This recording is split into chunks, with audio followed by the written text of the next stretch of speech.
they've not got that pressure to go and do it again and go back to back like potentially there is here at this football club because of the money that's been put in and the owners and the hype that is around it. So they can just go about their business and they can play. I'm sure that if they'd have been given 17th, say, at the start of the season, at the end of the season, they'd have took that. But I think they've just been able to go and play with freedom and just go and take it to these big clubs like we are doing and go and have a go and seeing where it takes them. And they've certainly done that. They go about their business very, very well, and they are so hard working that you'll see today that we have got to be bang at it to get anything out of this game. Well, just a few moments ago, I got the opportunity to catch up with Wrexham manager Phil Parkinson and see what his thoughts were ahead of facing the Stags. Well, Phil, a lunchtime kick-off this afternoon. Your excellent home record coming up against a team who've done very well on their travels. How are you looking forward to this one? Yeah, interesting game really. I think both teams would have taken the league position at this stage of the season. Obviously, Mansfield, a team we've come up against 3 times last year, and yeah, it's an interesting game for us. They've kept a lot of the players like we have, and then added a sprinkling of quality in there as well. So yeah, it's going to be a good game. 2 competitive teams, and it's great to be talking about it as a top of the table clash at this stage. As you say, Phil, 2 teams that came up from League 2 together last year. How useful will those 3 matches be that you played against the Stag last season when you look at this afternoon's game?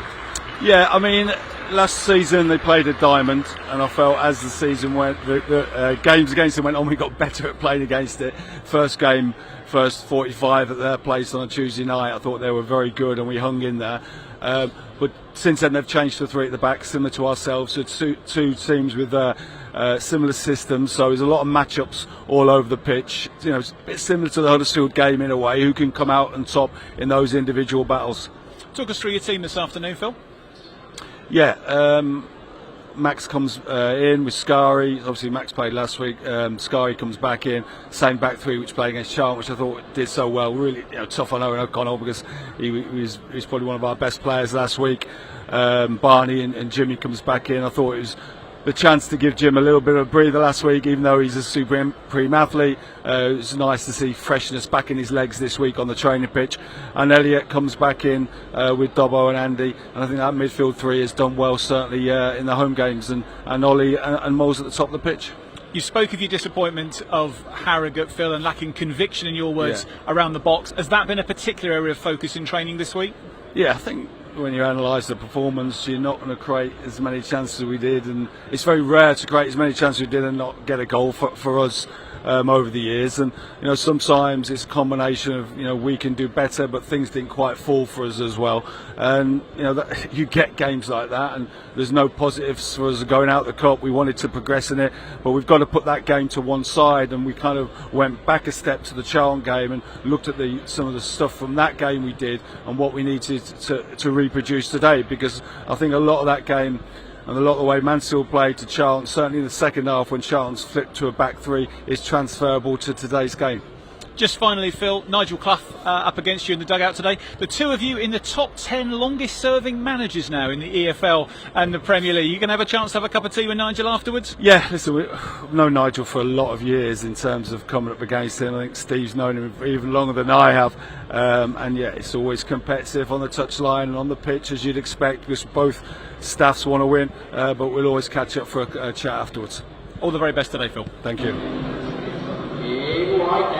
Wrexham manager Phil Parkinson giving us his thoughts. Well, Phil as honest as ever in his reflections on coming up short against Harrogate. But just turning attention to today, how important is it, do you think, that Wrexham get off to a really strong first 10 minutes or so and get the crowd going? Because sometimes we've seen in the past with lunchtime kickoffs, fans can be a little bit more subdued than normal.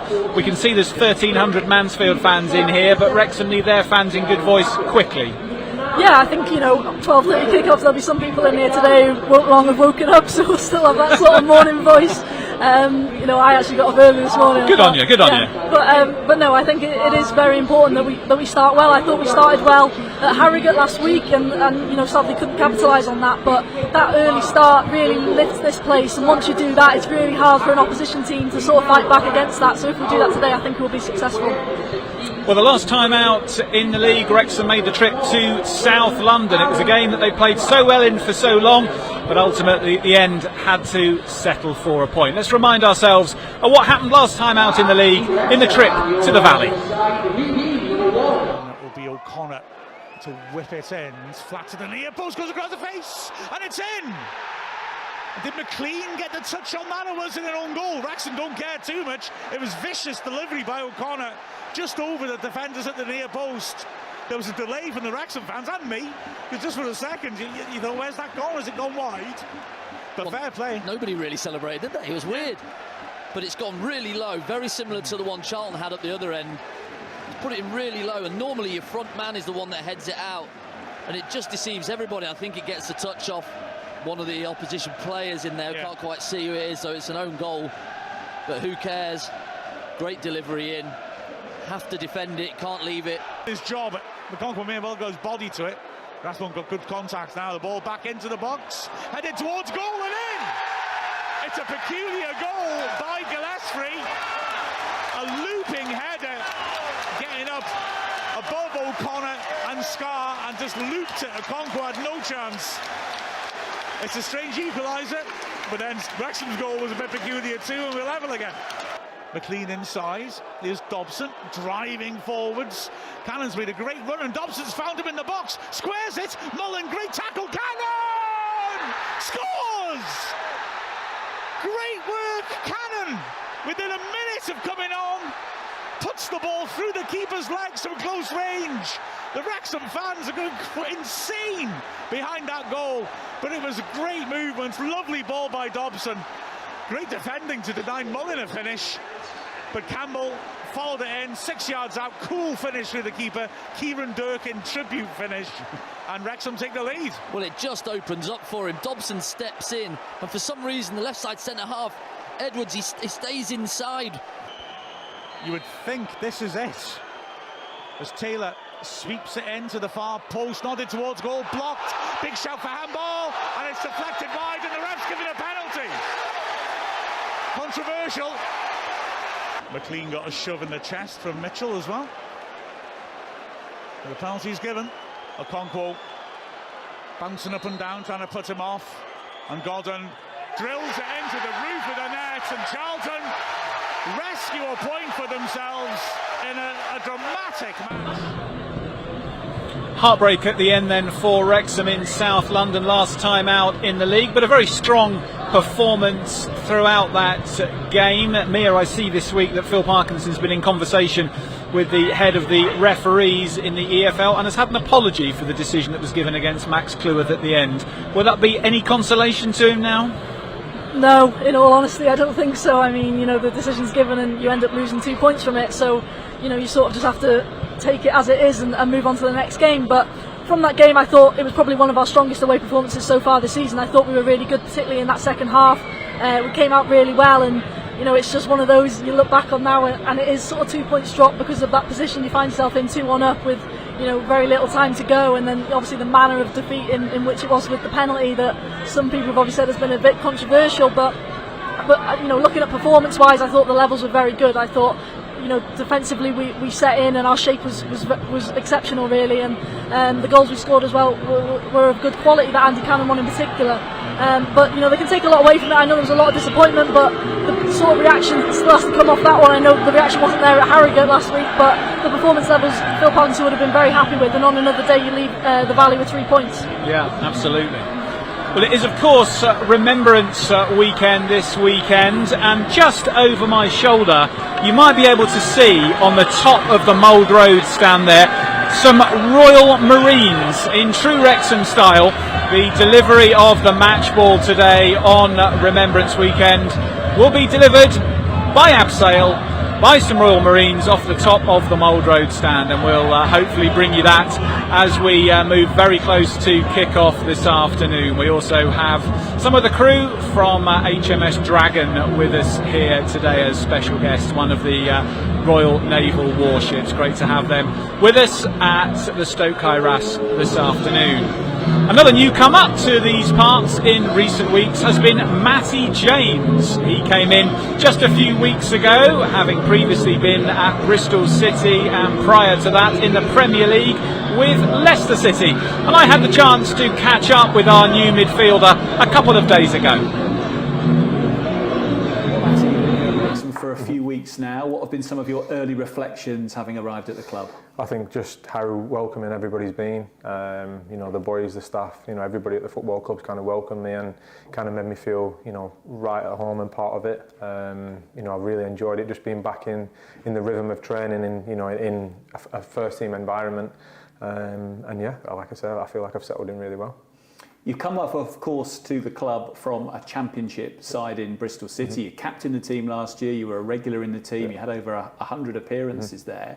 Was it a surprise to you in the summer after your 3-year contract expired that you weren't offered something new? Yeah, a little bit. You know, it was a little bit of a surprise, and I think the closer we kind of got to the end of the season, it became something's not quite right here. So I understand the football game, and I understand that they have a philosophy, and maybe my age was kind of the wrong side of what they were looking for. You know, I had a really good relationship with Liam Manning, and he was quite honest with me throughout it. I think he was fighting my battle the best he could, but couldn't quite get a contract over the line or even a contract offer to myself. So it was a bit of a shock and a little bit of a shame. But you know, like I say, we kind of move, and with it being, it's just the football world, unfortunately. And you know, it was a little bit of a tough summer. You know, and to get this opportunity now, I'm kind of raring to go and, you know, thrive. Just ready to get going, really ready to play.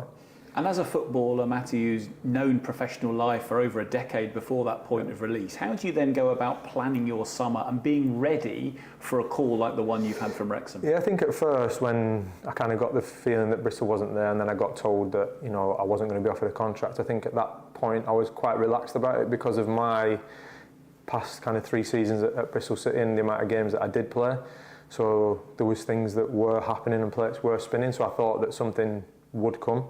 And then the closer it kind of comes to, you know, the kind of deadline day, and you're kind of like, what is actually happening now? So there was a lot of frustration, a lot of kind of, you know, emotion in it as well. You know, I had to kind of fight against my own head a little bit because I just weren't expecting to be in that situation. So I kept myself as fit as I possibly could. Leicester City were unbelievable, and they allowed me to come in and do a pre-season there. One of your former clubs? Yeah, one of my former clubs. So they were amazing, and you know, I kind of trained with them as much as I possibly could, which gave me a normal routine, if you will. But then when it comes to the weekends, and they're playing games and preparing for games, and I'm not, it then sets back in a little bit. So the weekends were quite tough, you know, but it was a little bit nice to kind of spend some time with my family as well. That was a kind of the positive note. But then, you know, when my sons are asking me, you know, Daddy, are you going to sign? Is anyone? And you're kind of like, I hope so. So when the call then came and said, would I come in and train? I was literally, yeah, 100%. Let's hopefully get something done, and you know, luckily we did. And what was your experience like for your first time being part of a matchday squad at Charlton? Yeah, unbelievable. Just kind of getting changed again, being part of like just the simple things of travelling to a hotel the night before with the lads, you know, then travelling to the game on match day, you know, seeing almost 3,000 fans there. You know, it was well supported from Charlton as well. It was almost a full house. So I mean, to turn up to that game was excellent, and the fans were amazing. It was just a little bit unfortunate at the end that we didn't quite get the win, but a great experience, you know, certainly for me, and to be back involved in it, I was buzzing really individually, for sure. You're here for a couple of months, at least initially, until January. Yep. As a player, what can the fans look forward to seeing from you when they get the chance to see you? Well, I mean, it's just, I want to try and play football. I want to try and, you know, win football matches as well. Hopefully, that's, you know, for me, I want to win as many games as I possibly can. So from my point of view, it's, you know, combative, you know, kind of, you know, defensive minded, hopefully kind of be in and around and break play up, but also have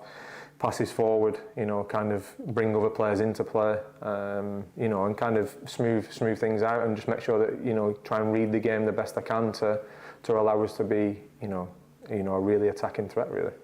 As we said, you played in the Championship throughout last year. From what you've seen of League One so far, what do you expect to be the key differences in playing style? I think obviously in the Championship you'll get quite a few players that and teams that have dropped from the Premier League and they've held on to them players.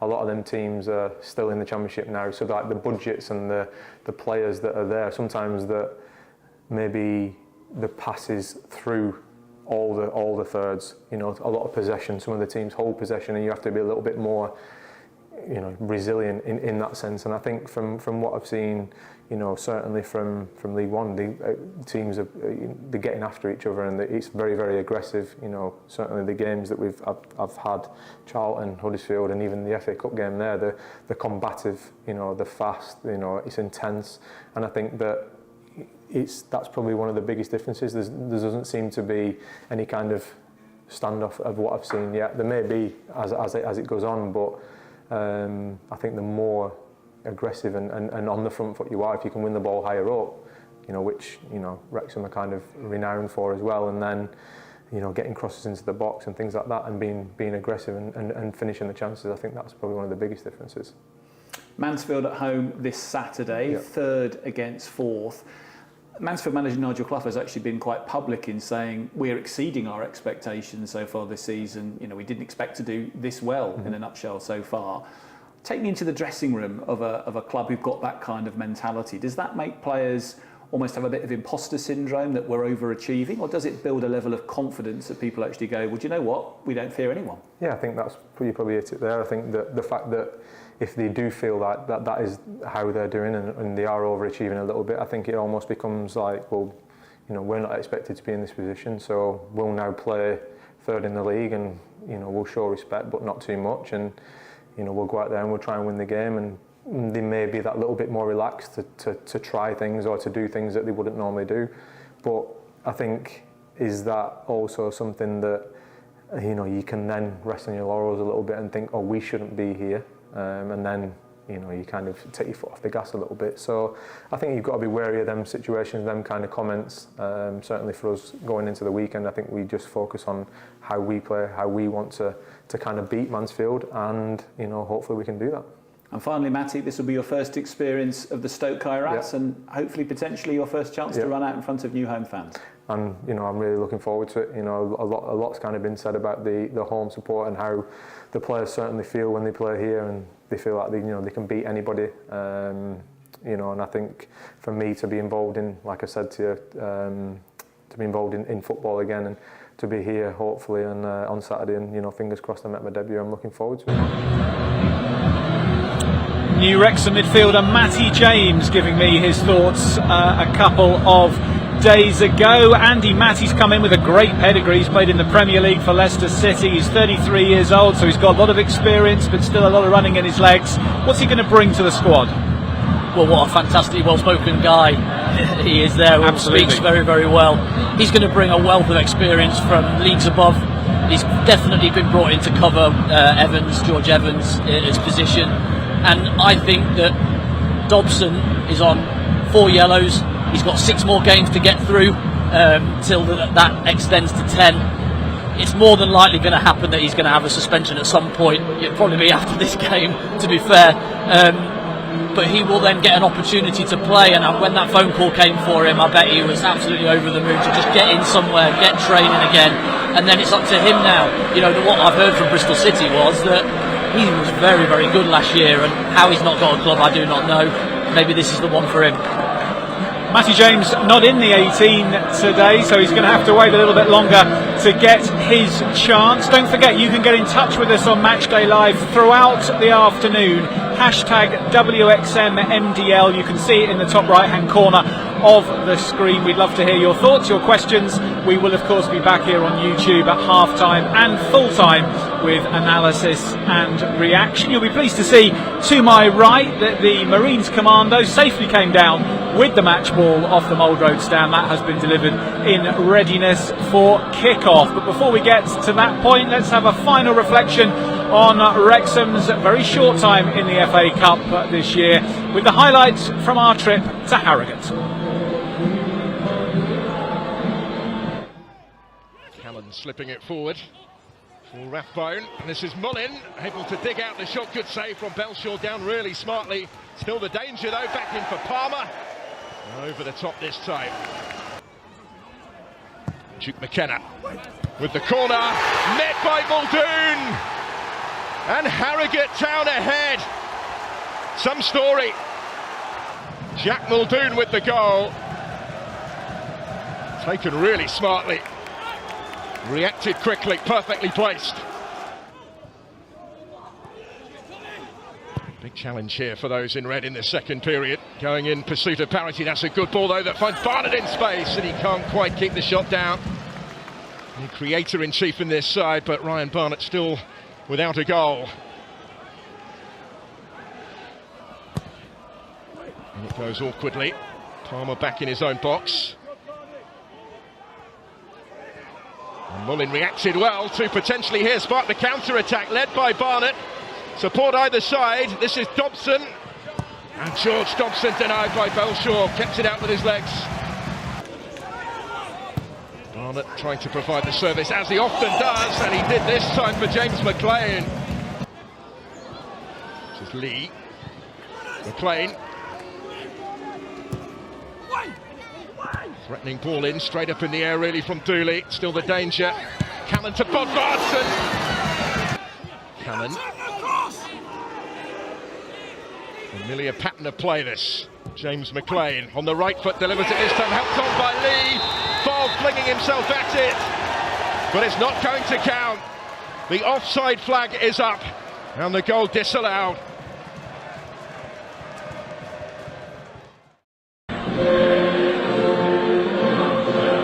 Disappointment then in North Yorkshire last Sunday. Wrexham exiting the FA Cup at the first hurdle this year, so no cup run for Phil Parkinson's men to enjoy. But that does, of course, leave every sinew to be strained, to be focused on the league campaign.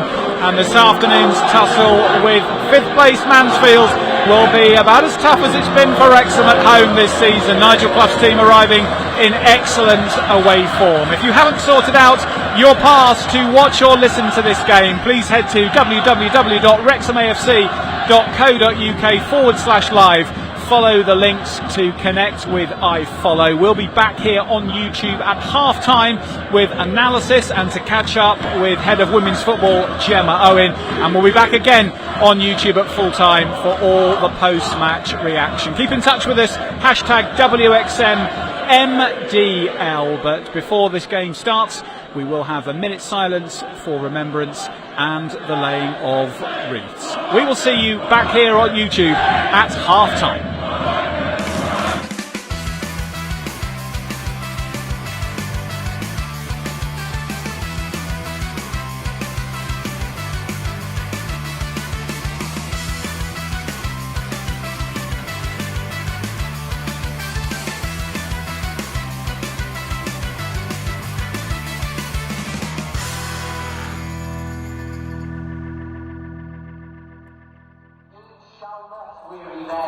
Nor the years condemned. After going down of the sun and in the morning, we will remember them.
Mansfield below. A reminder the next one game groups carry out kick off the 16th of November when Stockport and the team in the distance for Arsenal and one match, which will kick off at 9 p.m.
Welcome back to the Stoke Kairas half-time here, and it's Wrexham 1, Mansfield Town 0. So Phil Parkinson's side with the advantage at the interval. The first of the season from Ryan Barnett. He struck in the 7th minute, and that is the difference between these two teams. But that doesn't really paint the picture of a first half in which Mansfield have had plenty of threat. Will Evans and Lee Gregory causing much for the Wrexham back three to deal with. And they had opportunities right from the very start. Evans going close in the 2nd minute after George Dobson uncharacteristically gave the ball away. Evans couldn't find a way past Arthur Okonkwo. And in the 4th minute, perhaps the major talking point of the half, when Gregory went clear of Dan Scarr. Scarr tracked Gregory's run. They went into the penalty area together. Gregory went down. Big shouts for a penalty, which probably would have meant for a red card for Dan Scarr, but referee Simon Mather wasn't interested and waved away the claims. It has been a fairly hectic first half. Mia, let's start with that early incident. Was Dan Scarr lucky, or do you think Simon Mather called that right? I mean, I haven't seen too many replays of it. Like you say, because the game's been so hectic, we sort of had to stop looking at the replays and just get back on with the game. So I think straight after that, Wrexham pretty much was straight on the attack again. On first glance, I didn't think there was too much in it. I think Dan Scarr's just put one hand across, and Gregory, experienced player he is, has obviously gone down and tried to play for that penalty, which obviously he's well entitled to do. But on first glance, for me, no penalty, and luckily, obviously, no penalty as well. But yeah, to be fair, the first half I thought it's been very frantic, very end to end. We talked about starting very well in that first half and lifting this crowd, and I thought Wrexham have definitely done that. It's been a great reaction after what was a poor performance last week. Andy, we thought that Mansfield would bring plenty of threat, and Gregory and Evans have really worked the Wrexham back three hard through that half. Looking at Phil Parkinson a little bit in that first half, he didn't seem altogether happy at times with Wrexham's performance. How did you see it? Yeah, I think it's a brilliant advert for League One. So let's say that right from the start. It's been end to end. It's been a real good quality game at the moment. I think he'll just be disappointed with when the transition happens and one of our centre halves has gone in with the ball for us. We are 2 for 2 then, so either Dobson has to just make sure he's there to make the 3, or you have to get tight and stop it at source. And too many times it's gone into Evans, spun around the corner for Gregory. That's where the possible penalty comes from, is that movement. So he'll be just saying, when we've got the ball, stay switched on, get tight to your man, and know that if it does get taken, the transition happens, then you can stop it at source. Mia, we've talked about Ryan Barnett many times on Matchday Live this season. He hadn't scored before today. That was a beautifully taken finish. Yeah, it was lovely, and the flick from Mullin as well was equally as good. And you sort of thinking in that position, just as he's driving, Mullin's made a great run just off him. I was sort of screaming, give it him, give it him, give it him. But he's held on to the ball, and in the end made that shot, made it look very easy in the end. He just took it to that bottom left corner, which at the time Pym, who was in goal at that moment, couldn't do anything about. Yeah, you mentioned Christy Pym there, of course, the Mansfield goalkeeper substituted on the half hour. Looked like either a shoulder or arm injury, so Scott Flinders comes off the bench and straight in goal for Mansfield. So further disruption there for Nigel Clough. Will he be thinking in the dressing room at half time that his side are worth at least parity, Andy, do you think? Yeah, I would have thought so. They've had a couple of really good chances that they've not taken. I thought for the penalty, I thought Gregory could have maybe just got his shot off a bit earlier. His touch is just in between his feet. Yeah, they've had chances to level the game. I think he'll just go more of the same, please, in the second half. I think for Wrexham, if we can get Lee on the ball a little bit more, I don't think we've seen enough of him in attacking areas, especially to then create off the back of that. We're looking at Dobson from our back three. We're looking to Dobson, but there's no real other offer apart from the longer ball to Palmer. So can we get Lee maybe dropping into a pocket, Cannon dropping into a pocket to then maybe play through rather than just over? The other thing I just wanted to catch you on, Andy, briefly, is Ollie Palmer's all-round game. Because one thing I'm really seeing from him this season is something perhaps we've not seen from him as much in the past, which is dropping deep, linking play, and then playing quality balls in. 2 or 3 times in that first half, he picked the ball up on the break and found Mullin with a quality pass. Well, his work rate for starters is amazing. He's the one, and we were talking in co-coms about it, as a striker, as a pair, one of you drops, one of you stays up, and normally it's the big guy stays up, and he's the one that you can target to keep the ball for your team when you're under pressure. They're different. Mullin's the one with the legs that will go and play in the channels when we haven't got the ball, and Ollie Palmer's the one dropping in and working really hard. So that means he's playing in that little sort of 10 role, I suppose, when we get the ball back. So he's picking up a lot of ball that's maybe headed out by us or cleared by us, and he's the one then linking play. And so that is a sort of a change in how I think they were doing last year. Yeah, definitely a tweak. So if you're just joining us on Matchday Live, a reminder, it's Wrexham 1, Mansfield Town 0 at half-time. Ryan Barnett, the difference between the sides. We're going to let Andy Morrell step out for a second because we've got the chance to hear from Gemma Owen, our head of women's football operations here at Wrexham. Gemma, lovely to see you. Thank particularly you having recovered from your sick bed this week. We know you've been under the weather, but thank you for coming and joining us on the show today. No problem. Good to see you. It's lovely to have an angle on the women's team, Gemma, because we know there have been such progress over the last few seasons. Just bring us up to speed a little bit on how the season's going so far. We've had a pretty tough start. I think it's fair to say that we did have a difficult start. Not at all what it was like last year. Last year was a very, very different season. We had a fantastic season throughout. This season a little bit different in that sense that we've taken a little while to get going in terms of results. Performances have been pretty decent. The results themselves didn't quite come up until recently, so we've had a bit of a turn in fortunes. It's what we know that we've always been capable of. That we've got a very talented bunch of girls and staff, but just took a little while to get going. But yeah, we've hopefully turned that corner now. Yeah, you mentioned the upturn, Gemma, and 4 wins in the last 5 games really suggests that the team have found their groove. Has this been perhaps partly integrating new players or a new system? What do you think has caused the change in fortune? I think people have just got in their stride a little bit. The 3 signings that we brought in, we're really seeing or other people are seeing, I should say, what they're all about. We knew that was there all along. That's why they were brought in the first place. So, but yeah, I think things are just getting going, and sometimes it's the way football goes. Sometimes it does just take a little while for things to settle, but. Yeah, we've really have turned that corner now, and the result last week against Britain Ferry was exactly what we know that we're capable of doing, and yeah, very, very good, and hopefully more to come. Gemma, I think this season the aim was obviously to sort of close that gap between the likes of Swansea and Cardiff. I know TNS have started really well this season. We haven't played them yet, obviously, but I was at those games against Cardiff and Swansea this season, and I thought, like you say, the performance was top, and it's just that little bit, that result, especially that Swansea game. I think we could have nicked it at the end. Rosie Hughes at the end, last couple of minutes, could have nicked that goal. You end up getting a point. How close do you think you are to just getting over the edge in terms of those games, that big games, in terms of just getting over the edge and getting those points in and just closing that gap?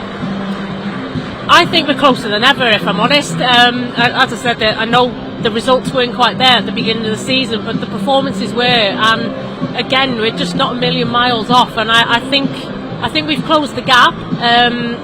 Hopefully when we come to play those two again, particularly when we come to play TNS, as you say, they've had a great start, and yeah, I really don't think we're a million miles off, and I think we're closer than we were last season, and yeah, now we've got in our stride. I think it would be a good time to see where we're at now in comparison to where we were while we were still getting up and running, I think. And give us a sense of perspective from your point of view, Gemma. What would success look like from this point forward if we were to wind forward now to the end of the season? I think top four's a must. It always has been. It was last year. That hasn't changed. It's still top four for us.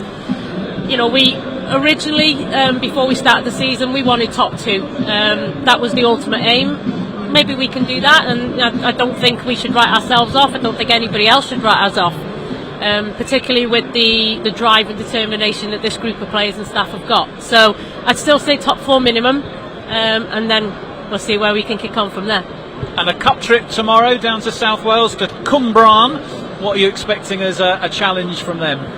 They're doing really well down in the Adran South. They're getting some very good results in that particular division.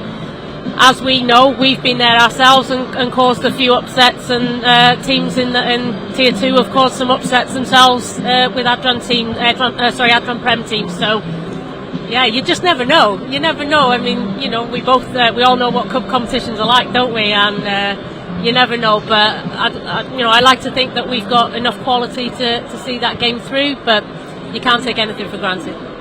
And just remind us, Gemma, if fans have never come down to see the women's team, where do you play? What's the admission? What can people expect if they come and support Wrexham women's team for a future home game? Well, we play down at the Rock in Kevin Mauer.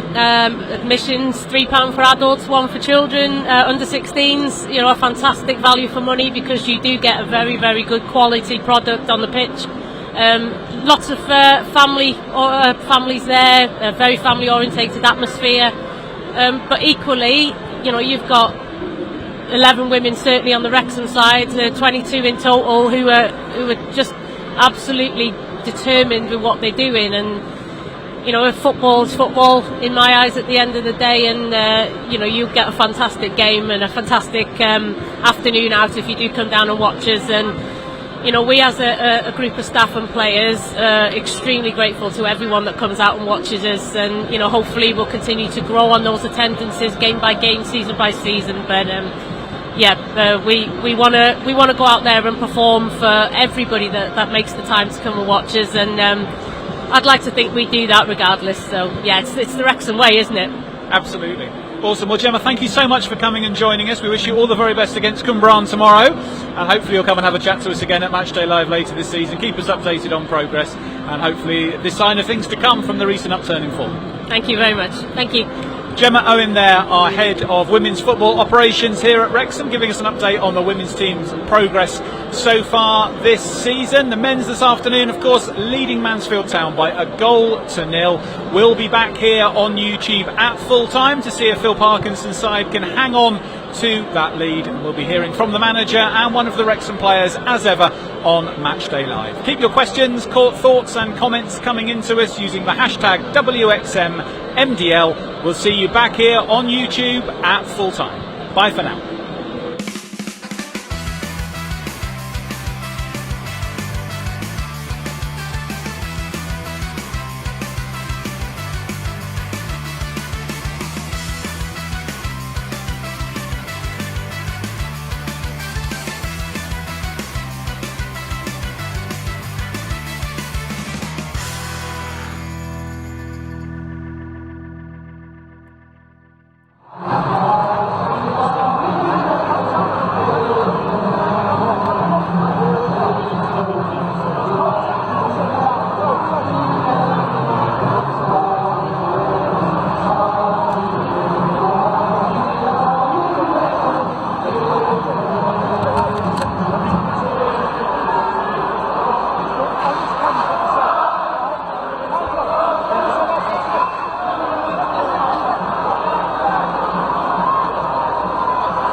field with the 22, bringing in 60.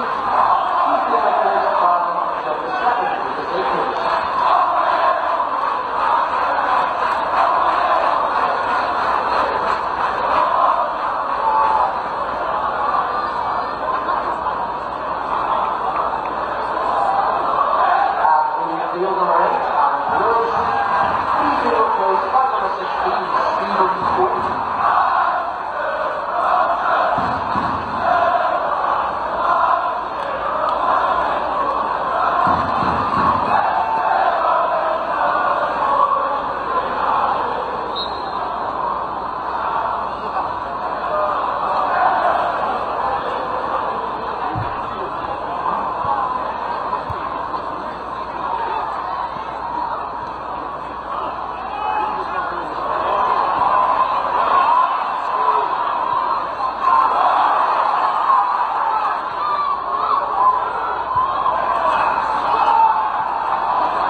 Keeper for Wrexham leaving the field, number 10, Paul Bowen.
Mansfield, leaving the field on the 75 with his sweep. He's been replaced by the 21 and Lee.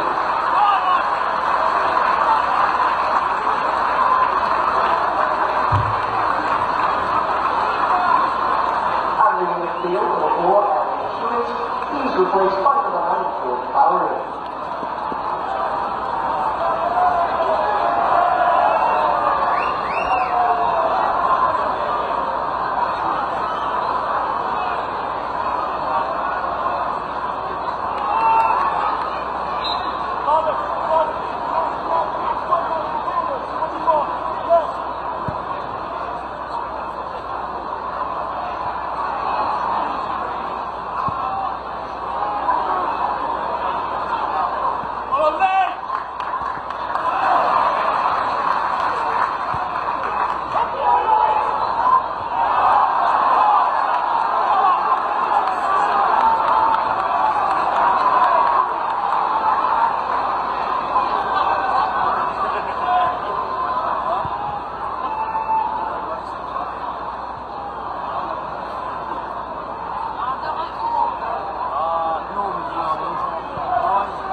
A very warm welcome back to the Stoke Kairas, where Wrexham's excellent home form continues. They have beaten promotion rivals Mansfield Town by 1-0 here at the racecourse. Ryan Barnett's goal in the 7th minute proving decisive.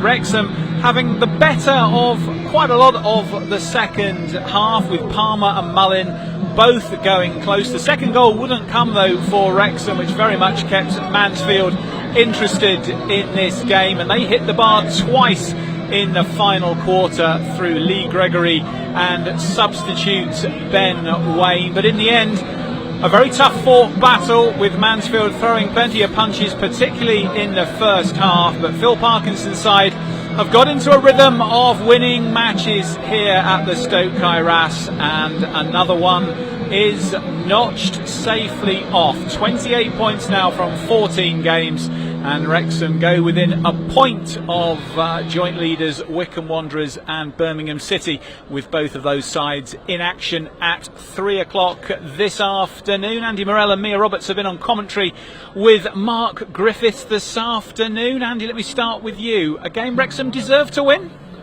I think they just edged it. Yeah, really tight, really fine lines between the two teams. I think there's two really good, well-organised teams going head-to-head today, and a really good game, you know, a good League One game. But I think we just edged it. I think the Mullin chance, the Palmer chance probably just edges the Lee Gregory one, and the header at the end for Waine. So I'm going, yes, I think they deserved it. And it's that momentum, isn't it, of those home games, of winning games and just becoming a habit, and they've certainly got that this season. Mia, how did you see it?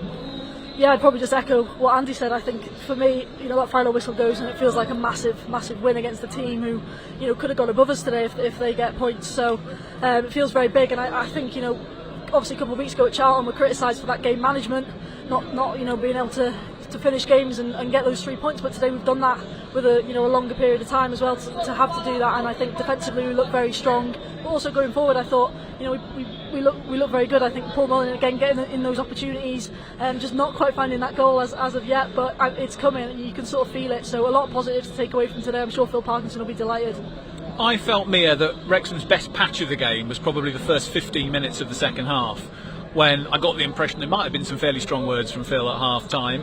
They came out positively. Elliot Lee had 2 shots from distance on another day. One of those might have gone in. Palmer and Mullin were looking a handful. Barnett was getting forward as well. George Dobson breaking from midfield. What do you think was being done differently to change the rhythm in the middle of the park? Because in the first half, as we said at half time on Matchday Live, Mansfield perhaps shaded it. Yeah, and I think Andy highlighted it at half-time about trying to get Elliot Lee on the ball a bit more, and I think that's something maybe we haven't done so much this season, and that sort of surprises me with the likes of George Dobson being brought into the side, someone you can very much trust in that defensive role. So it means your likes of Andy Cannon and Elliot Lee can maybe go a bit forward more, and you know, when they are direct, I think they're so successful in doing it. We saw Andy Cannon a few times in that first half. You know, his footwork's so good, he can beat 1 or 2 players and creates that space for the rest of the team. And Elliot Lee in that second half, I thought he got a lot more opportunities from getting on that ball, and you know, obviously almost got a shot on target off one of them in particular, which he actually caught really well, just couldn't quite wrap it round.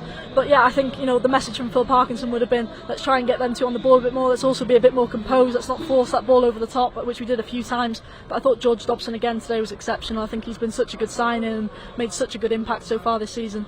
Chris, I think they moved the ball a little bit quicker in that first 15 minutes.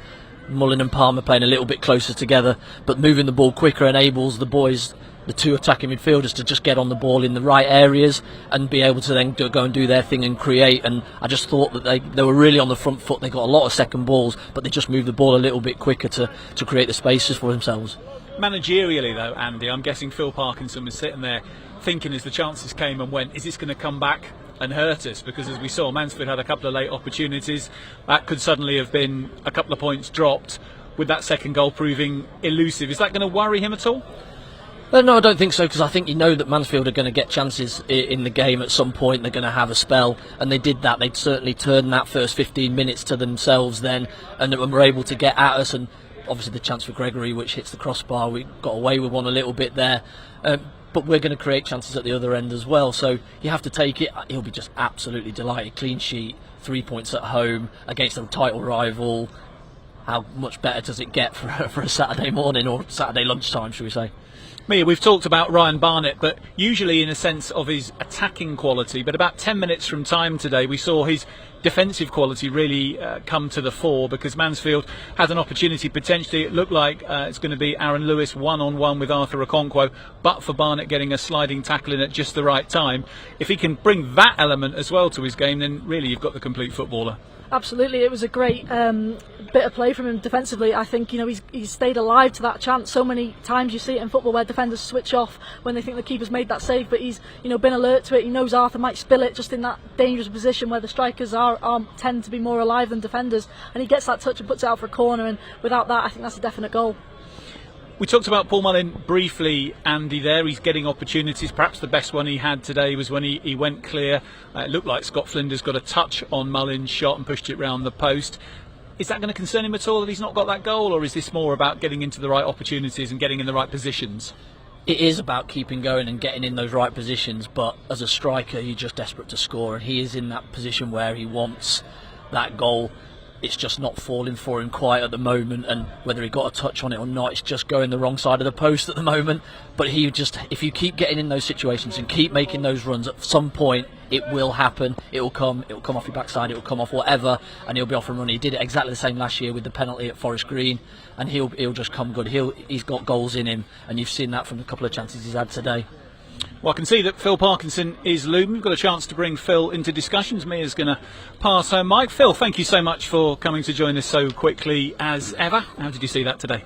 Yeah, I think we looked a bit like a team who'd lost last week and conceded last minute against Charlton, and at times we struggled a bit, give the ball away cheaply first half, but it was a day about just digging in and make sure we got the result. And people sometimes remember the great wins we've had here, 3 and 4-0, but we've also had games like that where, for whatever reason, and throughout the season there is reasons where we don't look as sharp as we'd like to, but you've got to make sure you win, and we've done that terrifically well today. We stuck together, we fought hard, we still had probably the 2 best chances in the second half to go, and we couldn't get that second goal. And also you've got to respect Mansfield, a very good side, and got a good away record as well. You mentioned that possible hangover from Charlton and Harrogate. Did that surprise you then in your team's performance? Sometimes an early kick-off as well, just for whatever reason, it just has that feeling where both teams were making mistakes in the first half. Both teams were giving the ball away cheaply. I don't know. I mean, all I can relate it to is after we lost to Birmingham, the Crawley game. After that, it took us a while to get going in that. And we weren't at our best, and I think we've got to shake that off. Quicker, because Charlton was probably one of the best away performances we've had since we've been here. Harrogate, we've dominated the game and done everything but score. It was probably a 3-1 performance for us. So I don't know. As a manager, you're kind of thinking, why weren't we kind of sharp in that first half?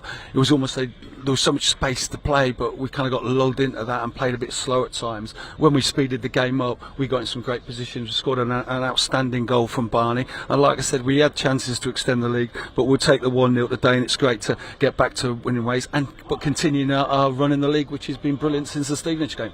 Absolutely, and you're back up to that magic 2 points a game now, Phil, and this home record that you've built with all these victories, just a one drawn game here this season, it must give you huge confidence that every time you run out here there's a belief that the players are going to get the job done, however it gets done. Yeah, that's right. It's as I've always said, you've got to win all types of games within all types of performances. It's as simple as that, and we did that today, and that's what it's all about. We stood strong. The defenders were better second half. I've said to the lads, the back 3 at half time, I didn't think they were physical enough with Gregory and Evans in the first half. They were getting dictated to a bit. Second half, Maxi, he's still feeling his way back in. Maxi, Scary and Tommy did a lot better, won a lot more headers, and were more physical with the front two, and it gave us a platform to go and create those chances where we could have won it by more. Sorry. And was it something, the Charlton game, obviously the disappointment at the end, just conceding, was game management something you've spoken about over the past couple of weeks? Yeah, I mean, we spoke about the moment where we conceded in that Charlton game, about it wasn't a blatant mistake where someone's trying to pass they shouldn't have done. They just got their way out of that corner, and then we didn't deal with the ball in the box. So obviously the importance of defending your box, as you know, from the first minute to the last. But today, it's great for us that we learnt from that, and we managed to saw the game through really well in the last 5 minutes. Yeah, I thought he kept it up this end of the pitch exactly. in the corners, and just sealed that time out where Charlton maybe we had a free kick. We could have maybe just kept it. Without doubt. I think, as you know, that when you've conceded late like that, there is can play on your mind a little bit, because that was that knocked us out because because of the manner of the way we played. But listen, you always get ups and downs in games and from game to game. But today we've come through that period well, and the lads will take a lot of credit for a different style of performance today, a different style of one, but we've still got the points and keeps our run going. You touched on Ryan Barnett's excellent goal, Phil, but what pleased you more, his goal or his challenge halfway through in the second half when the ball ricocheted off Arthur and Aaron Lewis's point-blank range? Yeah, well, Barney is obviously played in that wing-back role for us a while, but he's obviously a very attack-minded wing-back, but he's sensing danger better and better. He's recovered in those positions quicker, and I'd imagine Barney would have been man of the match today because of those two key moments in the game. And just finally, Phil, Stockport next in the league. Obviously, Port Vale on Tuesday in the Bristol Street Motors Trophy, but another opponent next Saturday that you've seen plenty of in the last few seasons. Yeah, it's funny how the games have come in batches, really, haven't they? We had Rotherham and Huddersfield, two teams who'd come down, and now we've got Mansfield and Stockport, two teams who've come up with us. So they've got a big game this afternoon against Bolton. I saw them play against Wycombe Tuesday. We always have great games against them. It'll be a terrific atmosphere, and it's great to go there with 3 points in the bag. Well done, Phil, on those 3 points. Excellent work on the win, and obviously we'll see you next time here on Matchday Live. Look forward to it. Thank you. Thank you very much. Wrexham manager Phil Parkinson, delighted, of course, with his team's 3 points this afternoon. Hard fought, as it always is, against Nigel Clough's Mansfield Town. What are your reflections there, Mia, on some of Phil's comments? I was quite surprised, really. Started off, saying a bit, maybe not quite at it today, I thought. Listening in parts, I think, particularly in that first half, like you alluded to, maybe coming out from that defensive line, we were a bit sloppy at times, a bit panicky in getting rid of that ball, which sort of led to Mansfield having a few opportunities, which is obviously, something you never want to happen. You don't want that to come from your own mistakes.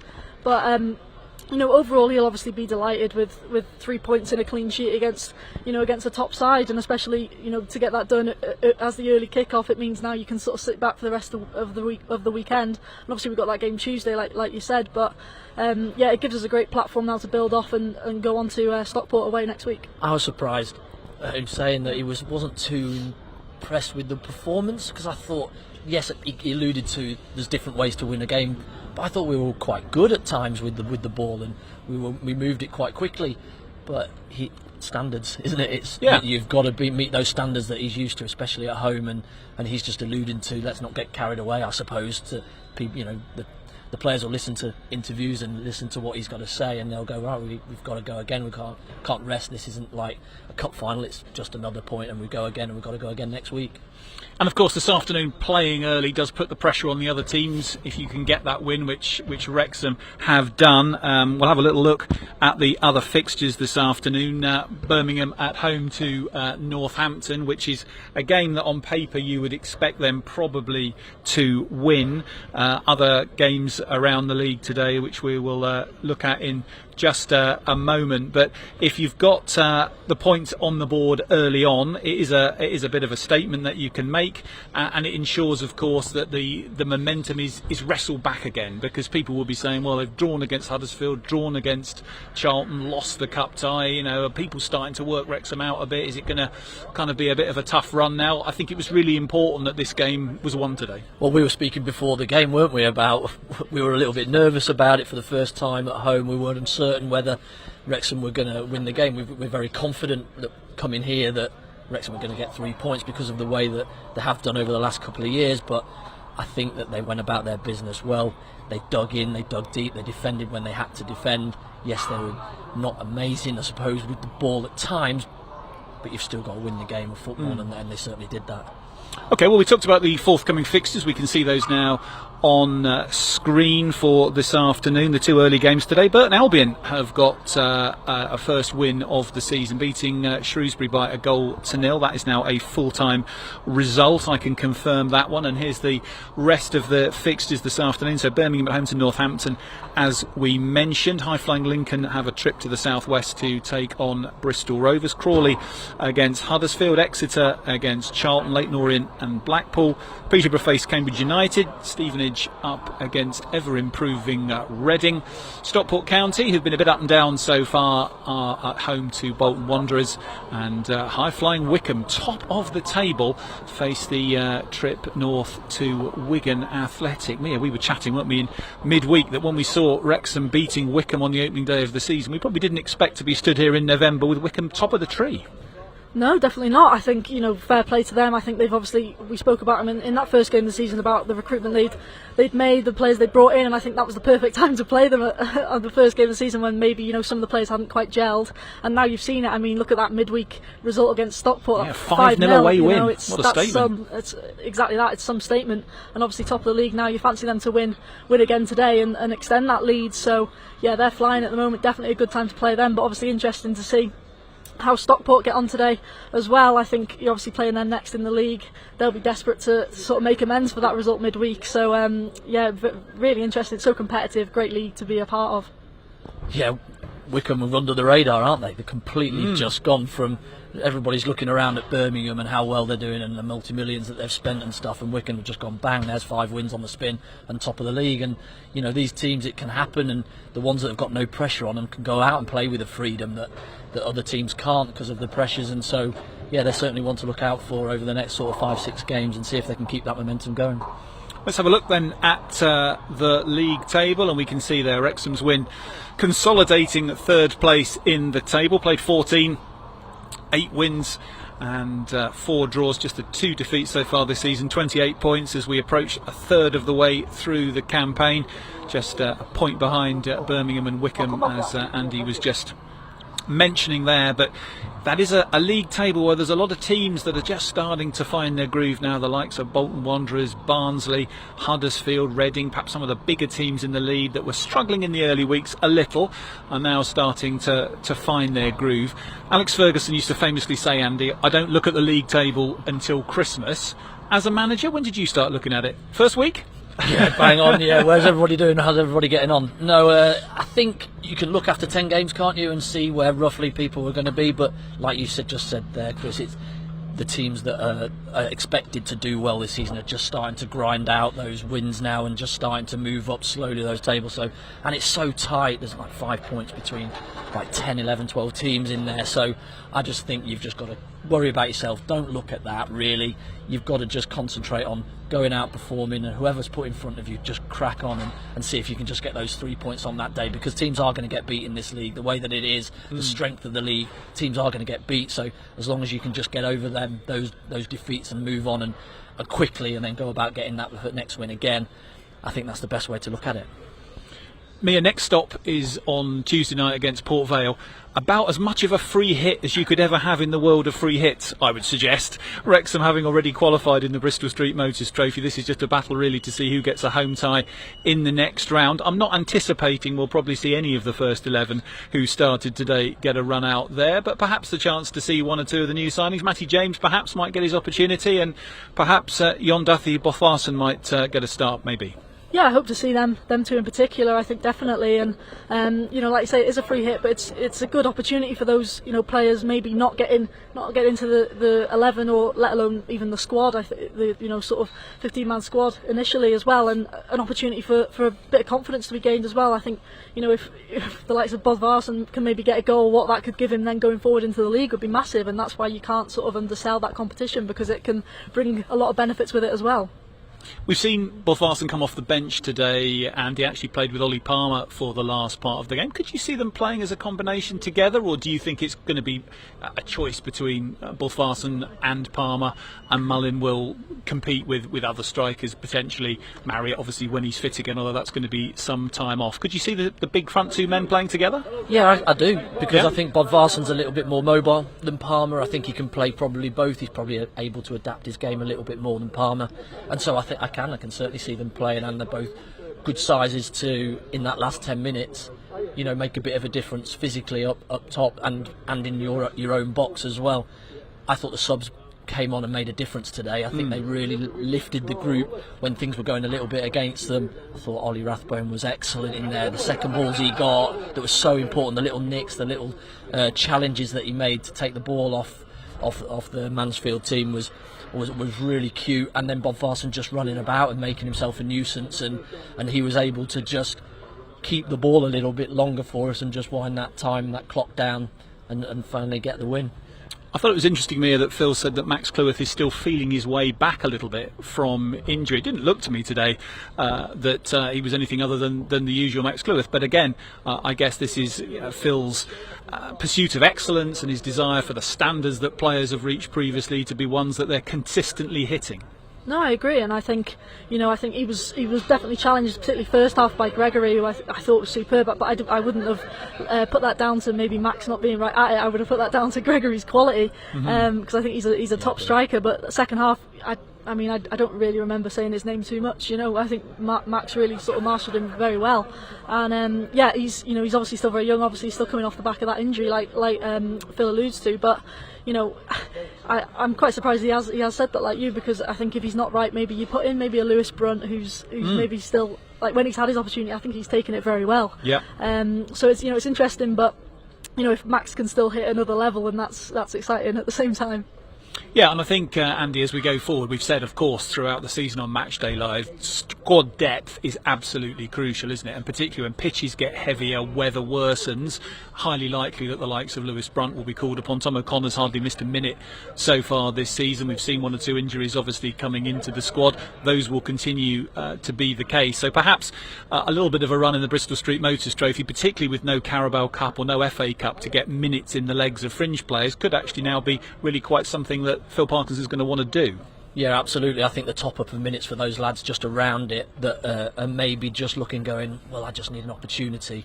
They're the ones that can go out and play on Tuesday night. They can get the minutes and be ready for when something, and if something happens, a suspension, whatever that is, happens, they're ready to then just go in and they're ready not just to take and play a game, but ready to go in and take the shirt off the person that's coming out and be that one that cements themselves back in the group and plays another 10, 20 games on the spin. So I think that's going to be really important for the next bit. And also, like you say, we're out the FA Cup, we're out the Carabao Cup. We can go to Wembley with this Bristol Street Motors competition. So why not take it seriously now? Let's really push. I know we've got a free hit against Port Vale, but we want a home tie because that makes it a little bit easier for us because we're so good here. So let's go and make sure we win the game, and the strength and depth that we do have, we're able to do that. Absolutely. Don't forget you can get in touch with us on Matchday Live using the hashtag in the top right hand corner of the screen. That's hashtag WXMMDL if you've got a question for Andy Morell or Mia Roberts, or you have a point you'd like to make, whether you were here at this afternoon's game against Mansfield Town or not. Please get in touch with us. We're going to be on air for another few minutes. We hope to get reaction from the Wrexham dressing room. We've heard from manager Phil Parkinson, and we're hopeful of a word with one of the Wrexham players as well. We can just turn our attention a little bit to next Saturday when Wrexham make the trip to Edgeley Park, a ground they know well from recent seasons. Both teams coming up together from the National League and League Two. Always a good battle with Dave Challoner's side. There are next week's fixtures on the screen, and you can see Wrexham's trip to Stockport called out there, third from bottom.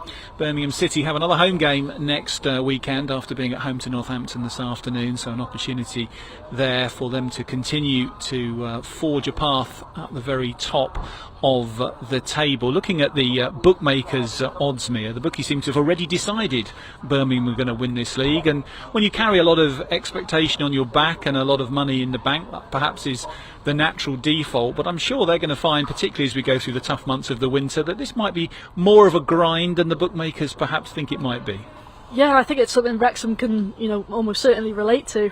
I think particularly in the National League, I think the bookies straight away were onto that and saying, right, well, they're sort of almost guaranteed to go up. And I mean, you saw how tight that battle was with Notts County that demonstrated that wasn't necessarily the case.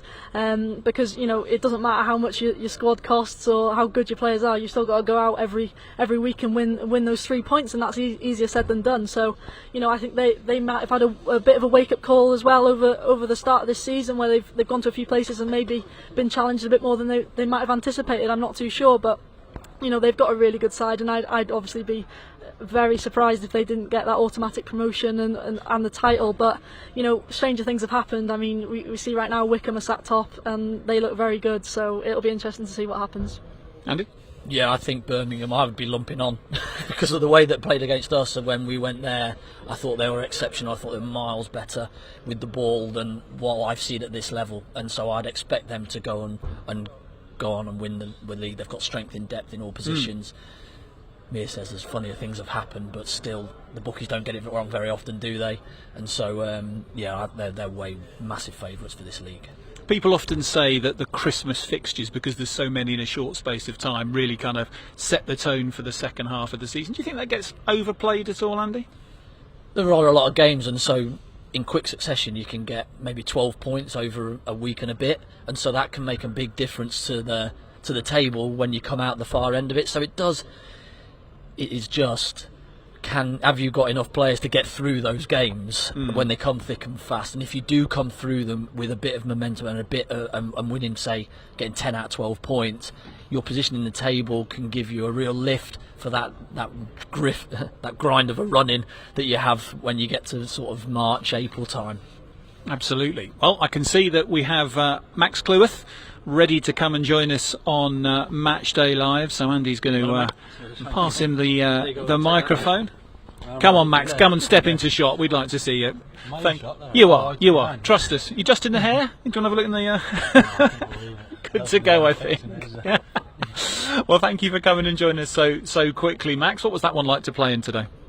It wasn't probably the nicest game. It was sort of, especially second half, sort of grind it out kind of performance, but I guess at the end of the day the winning, the clean sheet is all that matters, so we've got that, and we move on to next week.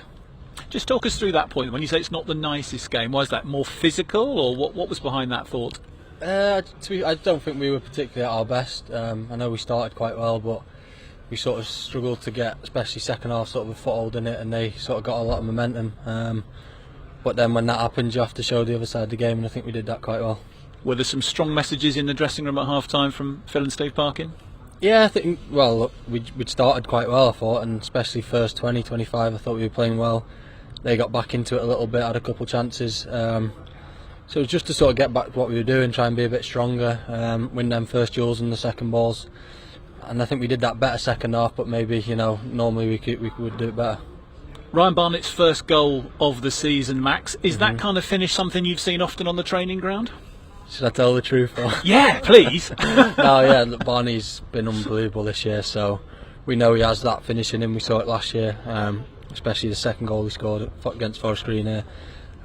So we know he can do it. I thought he was going to play Mulls, and then it's a good job he put it bottom corner in the end, because I don't think Mulls would have been too pleased. But yeah, he's been fantastic this year and showing another side to his game today. When you look back across the game over the 90 minutes, would you have said that kind of quarter of an hour spell after half-time was perhaps your best spell in the game as a side, the chances you created and getting on the front foot in that spell? Yeah, I think we started the second half well. We started both halves well, and then we definitely had a few chances where we could have seen the game off. I think obviously the big one was Pazzi's one at the end. I think it might have took a nick or something. El had a couple. I think Mulls had one from Barney's cross. So even though we weren't particularly dominant on the ball, we certainly had, if not the best chances in the second half. They had a couple, but I felt we were defended well. So yeah, all that matters in the end is the win. Max, obviously Lee Gregory on your side in that first half particularly caused you not too many issues. I thought you marshalled him quite well. Player on 7 goals this season. Was that something maybe that was spoke about in the lead up to this game as a massive threat? Yeah, we knew obviously the level that he's played at. He's very clever. He's not the quickest or one that's going to run away from you, but he's got that clever brain and the movement and the little nudges. So I think he did it well. To be fair, I thought it was a good battle. he certainly won his duels, and I felt like I won a few against him. But yeah, it's that timing, trying not to give a foul away. He gets his body in the way well, and obviously his touch is going to be good for the level he's played at. So yeah, it was, knowing about them two up front. I think overall we mastered them fairly well. How are you feeling in yourself now post-injury? Yeah, feeling better. Obviously it was a new experience for me because I've never been injured before, so it was quite frustrating. Obviously I'm lucky it wasn't too serious. Some of the lads have had really bad injuries, and you feel for them. But obviously the medical team we have got me back really quick, and it's all down to them, and I owe a lot of that to them for trying to speed up the process. But yeah, it's just trying to find trusting it a bit, and the more I play, the more it'll feel better.